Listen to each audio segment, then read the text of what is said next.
This is John Groves coming to you from my home studio.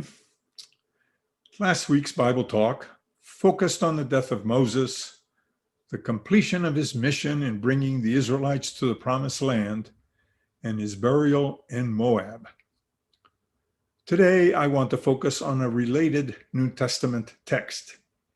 In the very brief letter from the Apostle Jude, a biblical book that consists of only one chapter and 25 verses, we read the following.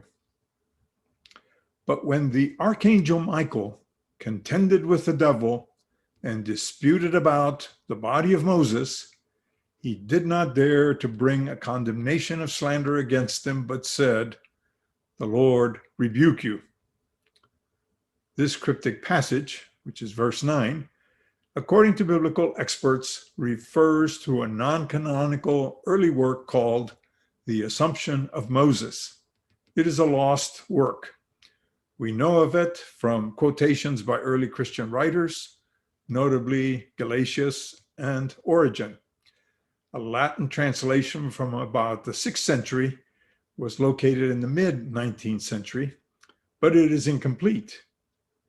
The full work is thought to date to the 1st century and reflect early Jewish apocalyptic thought. The first readers of Jude's letter would likely have been familiar with this work. The 18th century English writer and artist William Blake wrote a book about the poet John Milton, whom he much admired, and illustrated it with his own engravings. Plate 8 depicts our scene. I now would like to share that with you. There we go. There's an original copy of this engraving at the Fogg Museum, one of several museums at Harvard University in Boston. In the top part of our engraving, we see the figures of Michael and the devil in a fight. There's a suggestion here from the position of Michael's left arm and the tilt of the devil's head that Michael has delivered a knockout punch. At the same time, there is no formal indication that there has been any physical contact between them. In the lower part of the picture, we see angels carefully lifting the body of Moses from what appears to have been his grave. In the center of the picture, there is a mountain with some clouds behind it. I envision it to be Mount Nebo, which completes our setting. There have been a number of formulations about the story and what it reveals about Jewish and Christian thinking. One theory is that the devil wanted Moses' body as a trophy and to deny its place in heaven. The archangel Michael was thought to be Moses' protector and guide. Thus, he intervenes to protect and preserve Moses' body. The body is later taken up to heaven, much like the body of Elijah, who was taken up to heaven in a chariot of fire, according to the 2nd book of Kings. The book of Jude is the next to last book of the Bible, and its proximity to the book of Revelation, the very last book, suggests strongly that its apocalyptic imagery was quite suited to the time of its composition. From the Zoroastrian religion of the Persians, some of the Jews borrowed the concept of a dualistic religion with the forces of good and evil fighting each other until one final confrontation, Armageddon, would take place at the end of time. Good was expected to prevail over evil. This was thought to lead to the final or last judgment.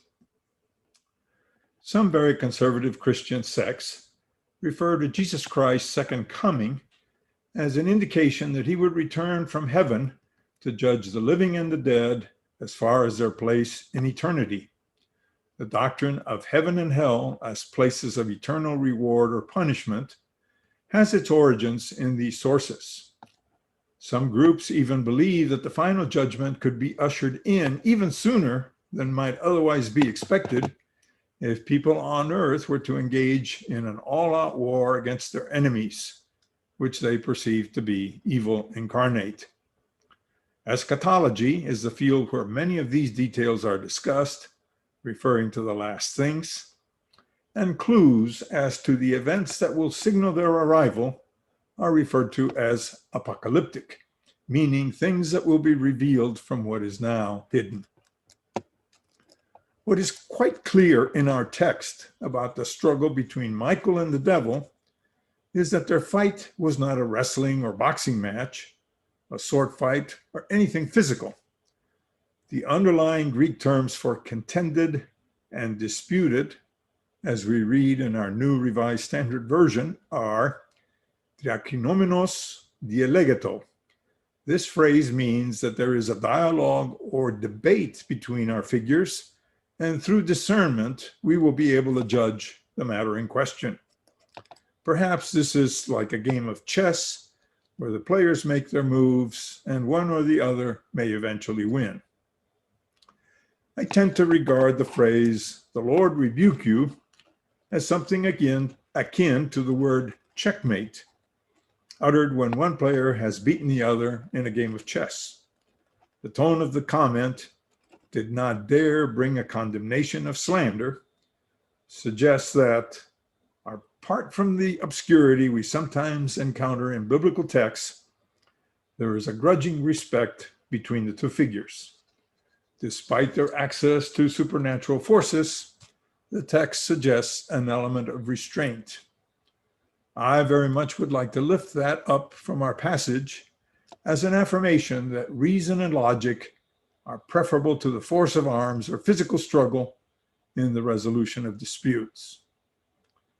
Charles Fillmore, in his Metaphysical Bible Dictionary, acknowledges that the Archangel Michael is generally depicted as the leader of a heavenly army that wars against the dragon. Metaphysically, though, Fillmore opines that Michael represents divine inspiration and a realization of the all-conquering power of God. Given Michael's role as protector, it is comforting to realize that God's power, and I would add love, can truly inspire us to seek higher levels of consciousness in our efforts to find and manifest our highest and best self-expression. Until next time, this is John Groves signing off.